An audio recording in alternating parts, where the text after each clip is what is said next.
são, na verdade, esse comportamento é um comportamento territorialista e para proteger os filhotes. Então, geralmente, quando tem um comportamento dessa forma, a gente tem uma desova. Né? Então, ela está protegendo os filhotes. A fêmea geralmente é a mais agressiva, dominante mesmo. Que legal, Sempre.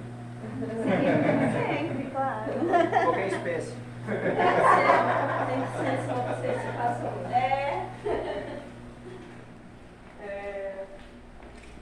Só para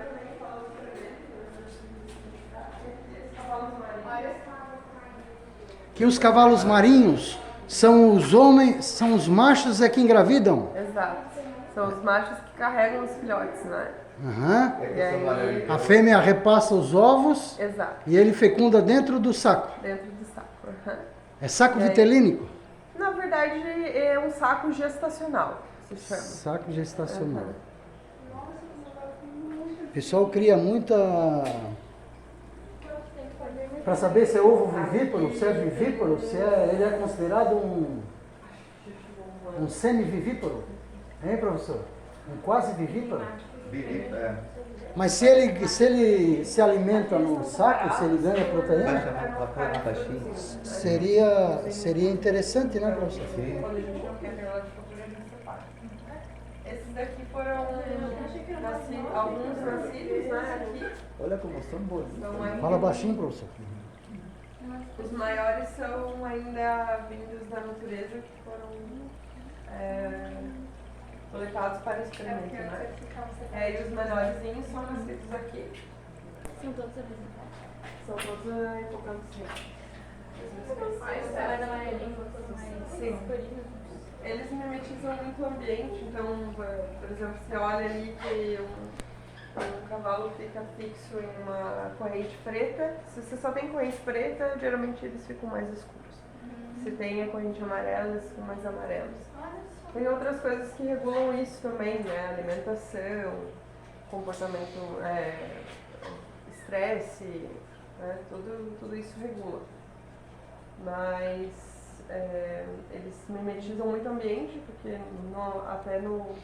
na natureza eles precisam estar escondidos, né? Não é um peixe ágil, não é um peixe que nada a longas distâncias, é um peixe que se fixa no substrato e espera a comida passar perto. Então, quanto mais escondido ele ficar em algas, né, corais, melhor vem. Aqui a gente usa pós-larva de camarão, que tem lá no meio. E a gente também, assim, esse é o mais usual, né? Mas também dá para ofertar mises, um fipo de vivo, elas gostam bastante, artêmia viva, adulta, né? Apresenta alguma doença? Tem. Eles são peixes que têm um comportamento muito parado, né, vamos dizer assim. Então, eles ficam muito suscetíveis ao que fica no fundo do tanque. Então, é muito importante a frequência de limpeza desses tanques. A taxa de renovação do sistema acaba sendo bem alta, né? Renovação de água. Então, por eles ficarem em contato com o fundo, se ficar alguma sujeira, a gente já relatou alguns casos de fungo na cauda. Isso pode acontecer. Me diz uma coisa para mim, uma curiosidade minha. Assim é inevitável tu olhar a cara do cavalo marinho e a gente não associar ao cavalo que a gente conhece aí, né? E tem algum estudo que comprova a descendência do cavalo, do cavalo marinho para o cavalo? Na verdade, não tem associação nenhuma, né? Mas eu acho a boca deles muito semelhante, a boca do cavalo marinho com Por a... semelhança foi o que foi dado o nome, né? Mas não tem nenhuma ligação genética ou evolutiva. Mas a gente meio curioso já procura associar, né? Será que foi ele que gerou, né, o Darwin? Darwin é que vai nos esclarecer. É importante mostrar para vocês. Não, aqui tem. Aqui, ó. Os cavalos marinhos, eles, diferente do peixe anjo, né? Eles já nascem prontos. Apesar de eles serem muito pequenos, eu vou passar de mão em mão. Esse daqui é o tamanho logo que eles, né, do parto do macho. Então eles nascem nesse tamanho. Eles também exigem uma alimentação bem rica. O sucesso da larvicultura deles aqui foi conseguido, ainda não tem publicação dos dados, mas acho que eu posso divulgar. Foi conseguido com copépode e água verde, né, que é uma técnica de larvicultura que funciona muito bem tanto para nutrir o alimento vivo que está ali na coluna d'água, continuar nutrindo ele ao longo do tempo, e também para dar o contraste do alimento com o fundo e a presa ser encontrada mais facilmente, né? Aqui já tem um indivíduo um pouco mais velho.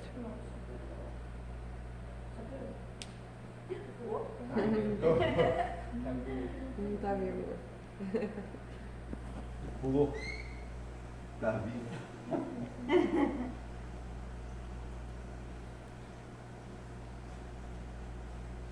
A taxa de mortalidade é muito alta da agricultura? Muito, ainda assim. Depende de muita renovação de água, né, muita qualidade de água, a água não pode, tem que estar na circulação, né, adequada. A gente tem uns sisteminhas ali que eu até posso mostrar para vocês, que a gente conseguiu a larvicultura deles e de outras espécies, que é um sistema que a água fica estática, porém ela fica com uma circulação, né? E quanto, assim, como são espécies muito sensíveis, a gente tem que pensar em aeração, na quantidade correta, né? Então, tem tudo isso envolvido. Eu pensava que seria a sobrevivência mais alta por causa de que eles já nascem grandinhos, né? Parece ser, mas tem muitas coisas ainda a serem estudadas.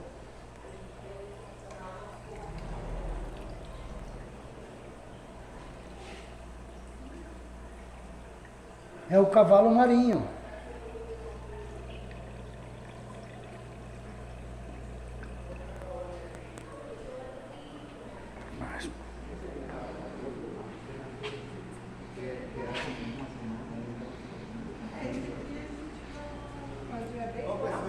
Pessoal, olha aqui.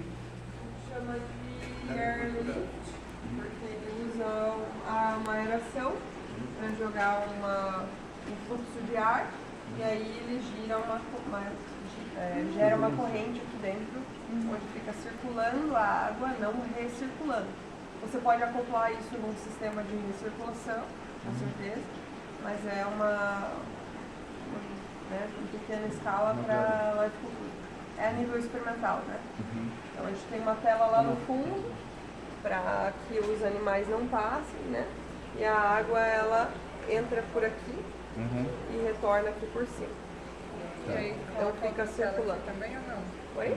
Bota outra tela aqui ou ele... Não, aí a assim. água vai até aqui. Ah, tá. É um copo. E bem suave, né? Bem suave. Dependendo da exigência da espécie, né? Suave. Como vocês chamam esse sistema? Airlift? Airlift seria o que faz, o que joga o ar para cima, né? Peixe palhaço. Não sei se existe um nome para... Poderia colocar. Eu acho que todo mundo. Ah, não.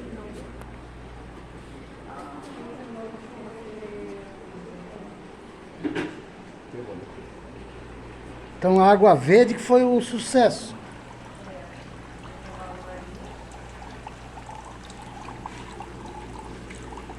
Aqui temos casais de peixe palhaço.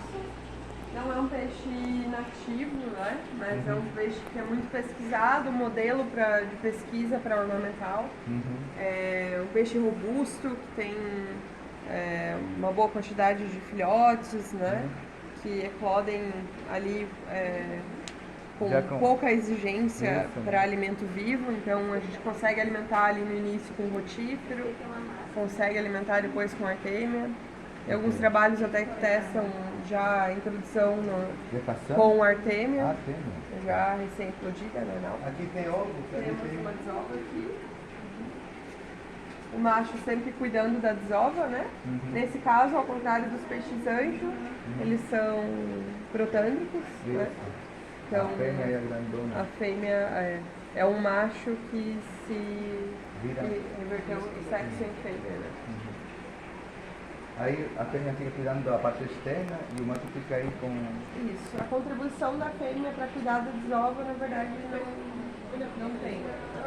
Quem cuida é o macho. Ela tem um comportamento territorialista de defender o território ao redor do vaso, que seria na natureza uma anêmona, né? É um outro coral. Mas ela não cuida dos filhotes. Quem cuida é o macho, que a função dele é ficar aerando e limpando os ovos, né? Tirando os fungados, aerando para que eles se desenvolvam. E periodicamente ele vai e limpa com a boca todos os ovos.